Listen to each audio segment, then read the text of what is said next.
don't care how hard your daddy is, that's still your daddy. You better respect your father.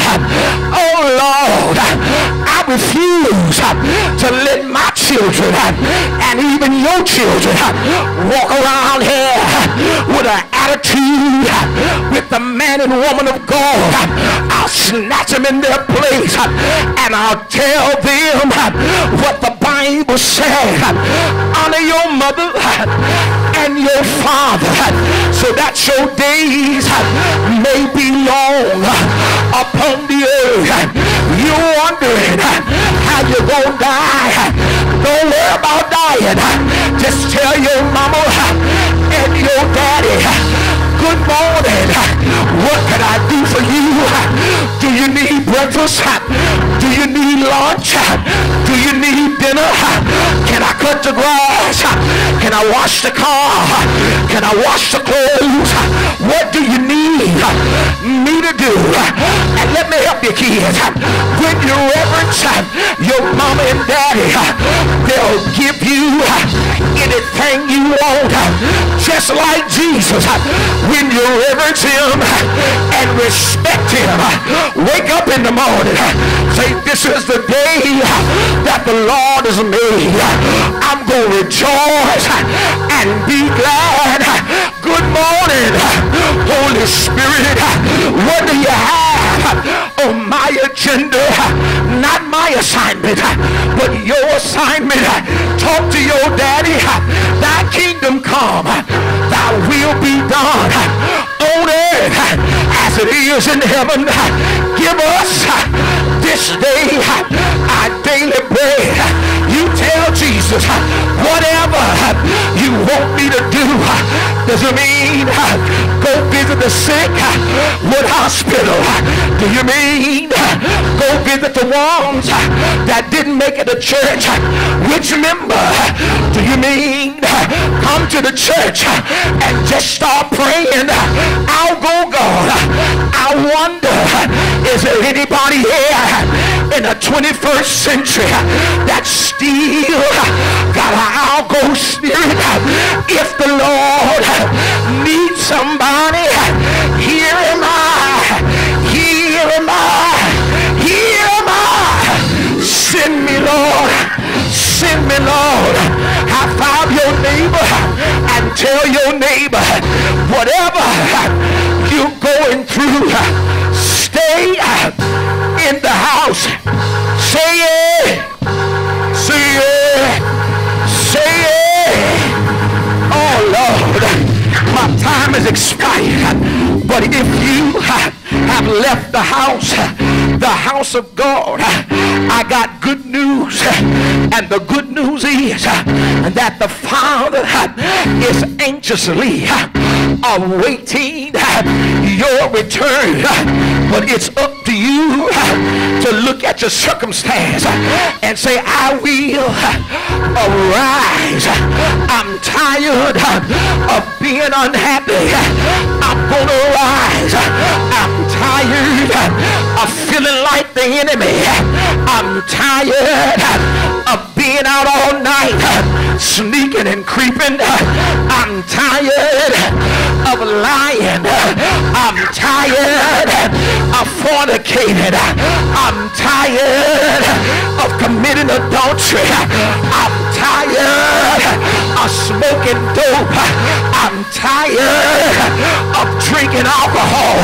I'm tired of cussing folk out. I gotta come to myself, dust myself off, and say, God made me to be more than an alcoholic. He made me to be more than a dope addict. He made me to be more than a whoremonger. He made me to be a preacher. He made me to be an evangelist. He made me to be a missionary.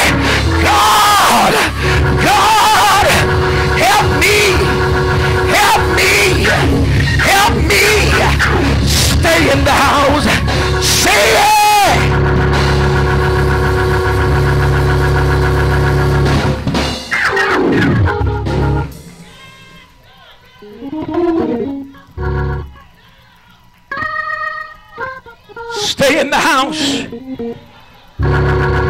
I'm gone, y'all.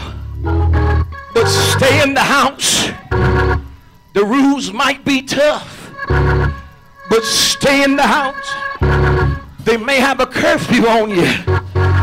Stay in the house. And when you return to your father, the Bible says that the father ran to him and kissed him on his dirty neck and told the neighbor, I want you, I want you, I want you to go get the fattest calf. Yeah, don't go get no thin one. Get the fattest one you can find.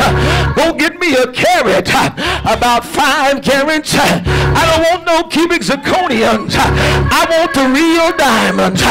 This is my son. I know you counted him out, but this is my son. I know you was laughing at me when he was out in the world, but that's my son. And I don't know about y'all, because y'all looking at me funny, but if my son were to come back home, I'm going to celebrate that God got him back in the house. God's got him back in the house. My son, I want you to come on back home. I can hear you saying, well, I had a baby out of wedlock. Come on back home. I can hear you saying, I'm pregnant right now. Well, come on back home. I can hear you saying, I got a criminal record. Well, come on back home. I can hear you saying, I've been divorced. But come on back home. I know some of you have just lost your house. But come on back home. I know some of you have just lost your jobs. But come on back home. Cynthia, whatever you do, daughter, you are encouraging me. Stay in the house. Stay in the house. I don't care how tough it gets. As long as you stay in the house, there will be a word from the Lord. Look at your neighbor and grab him by the hand and tell your neighbor, say, neighbor, I need you to stay in the house. Tell your neighbor, look at him, y'all, and say, neighbor, you can't afford to leave the house. You can't afford to get out of fellowship. You can't afford to let nobody talk you out of your blessing. This is where your blessing is. This is where your deliverance is. This is where your miracle is. You'll be a fool right along through here to let somebody make you leave the house. Put your clothes back in the drawer. It's all right, but don't leave the house. Take back your resignation letter and stay in the house. The Bible said, I gotta close y'all because they telling me to sit down, but I need you to know that the Bible said that this is the day that the Lord has made. I will rejoice and be glad. Oh, magnify the Lord with me and let us exalt his name. I was glad when they said unto me, come, let us go to the house of the Lord. In the house is my safety. In the house, in the tabernacle, in the house, he'll protect me. In the house where he is, in the house, that's my joy. Stay in the house.